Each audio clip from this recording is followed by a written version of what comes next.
اور کچھ احباب کا یہ نظریہ ہے کہ تصوف عیسائی رہبانیت سے نکلا ہے. اس سلسلہ میں ہارٹن اور ماسینون اور بلاشٹ وغیرہ یہ کہتے ہیں کہ تصوف جو ہے وہ ہندو ویدانتا سے ماخوذ ہے، اور انہوں نے وحدت الوجود کو بنیادی طور پر یہ عقیدہ سمجھتے ہوئے کہ یہ ہندوؤں کا عقیدہ ہے، اس کو ہندو ویدانتوں سے ماخوذ مانا اور اس پر جو انہوں نے نظریات پیش کیے. اس کے بعد مستشرق گولڈ زہر جو ہے یا ڈوزی جو ہے، گولڈ زہر کا ذکر آیا تو میں یہ بات عرض کر دوں کہ گولڈ زہر کا نام حدیث کے حوالے سے بھی بڑا مشہور ہے. انہوں نے حدیث پر بھی بڑی تحقیق کی ہے، اور میرے خیال سے جو بر صغیر کے منکرین حدیث ہے، میرا یہ ایک تھیسس بھی ہے، میں اسٹیٹمنٹ بھی ہے کہ بر صغیر کے جتنے بھی منکرین حدیث ہیں وہ اکثر ان سے استفادہ کرتے ہوئے نظر آتے ہیں، اور وہ نظریاتی طور پر گولڈ زہر سے بڑے متاثر بھی ہیں، اس کو میں نے اپنے مقالہ میں بھی بیان کیا ہے.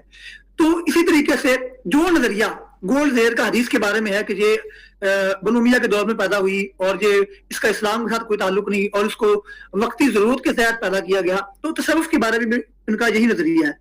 لیکن انہوں نے ایک بات یہ کی کہ تصوف جو ہے وہ بدھ ازم کے اثرات سے پیدا ہوا، یعنی بدھ ازم نے بنیادی طور پر تصوف کو پروڈیوس کیا. اچھا، کچھ لوگ جن میں پروفیسر نکلسن ہے وہ یہ کہتے ہیں کہ تصوف جو ہے وہ عیسائی رہبانی سے نکلا ہے. اس سلسلے میں ان کی کتاب اس نچیز کے سامنے اس وقت موجود ہے. کتاب کا نام ہے دا مسٹکس آف اسلام. اس کتاب میں انہوں نے بڑی تفصیل کے ساتھ اپنے نظریات کا اظہار بھی کیا ہے، اور اس کے ساتھ ساتھ انہوں نے یہ بھی ماننا ہے کہ جو دیگر سورسز ہیں جیسے کہ بدھزم ہے اور اس کے علاوہ کرسچینٹی ہے اور نیو پیگنزم ہے اور افلاطونیت ہے اور نو افلاطونیت ہے، یہ ساری چیزیں جو ہے یہ تصوف پر اثر انداز ہوئی اور تصوف کے نظریات ان سے ماخوذ ہیں. اب میرے خیال سے اس حوالے سے یہ تعارف کافی ہے اور وقت بھی کافی ہو گیا، تو اب ہم دوسرے حصے کی طرف چلتے ہیں کہ اس کا بر صغیر میں کیا اثر نظر آیا اور بر صغیر میں اس کے کیا اثرات ہوئے. تو جن جماعتوں نے یا جن حضرات نے پروفیسر نکلسن کے نظریات کو قبول کیا ہے ان میں ہمارے جو معاصر اہل حدیث طبقہ ہے وہ خاص طور پر قابل ذکر ہے. اس ناچیز نے اس رائے کا اظہار اس سے پہلے بھی کیا، تو کچھ لوگوں نے یہ اعتراض کیا کہ دیکھیں جو معاصر اہل حدیث ہیں ان کے بارے میں یہ کہنا کہ وہ اس اشراق سے متاثر ہیں، یہ غلط فہمی ہے. وہ اس لیے غلط فہمی ہے کہ تصوف کا رد تو ابن تیمیہ نے بھی، علامہ ابن تیمیہ نے بھی کیا ہے، تو پھر کیا آپ ان کے بارے میں بھی یہ رائے قائم کرتے ہیں کہ وہ جو ہے وہ اس اشراق سے متاثر تھے؟ میں نے کہا جی بات بڑی آپ کی اچھی ہے لیکن تھوڑا سا سمجھنا چاہیے.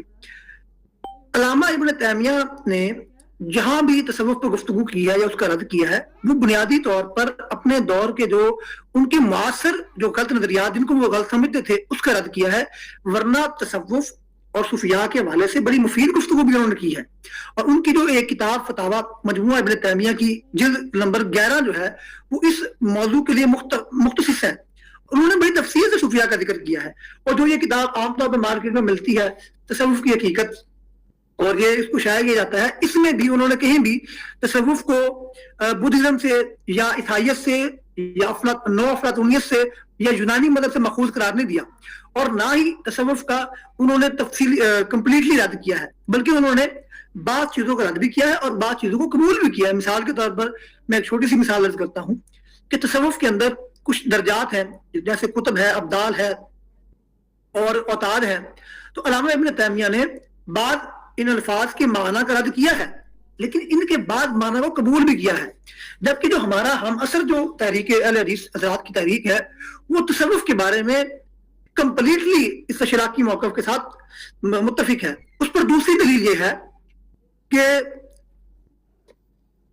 آپ جو ان کے اکابرین ہیں، مثال کے طور پر ثناء اللہ مسری ہیں یا ندیم حسین دہلوی صاحب ہیں، ان کا مطالعہ کریں، یا نواب صدیق حسن بھوپالی ہیں، تو یہ حضرات صوفیاء کا دفاع بھی کرتے ہیں اور یہاں تک کہ نظریہ وحدت الوجود کی صحیح تشریح بھی پیش کرتے ہیں، اور صوفیاء پر جو ہے وہ شرک کے فتوے لگانے سے یا کفر کے فتویٰ لگانے سے پرہیز بھی کرتے ہیں، بلکہ واضح کرتے ہیں کہ یہ لوگ اللہ کے ولی تھے، انہوں نے جو ہے وہ اسلام کی صحیح تعبیر کی ہے اور تصوف کا سنت ہے، نہ کہ کوئی یہودیت یا عیسائیت یا بدھزم. لیکن جو موجودہ یا ہم اثر تحریک ہے وہ اس اشراق سے متاثر ہوئی ہے. اس پر اب آئیے، میرے سامنے یہ کتاب ہے پروفیسر نکلسن کی، تو وہ انہوں نے، میں پہلے عرض کر چکا کہ انہوں نے کہا ہے کہ عیسائیت اور ان چیزوں کے اثرات ہیں، تو وہ اپنی اس کتاب کے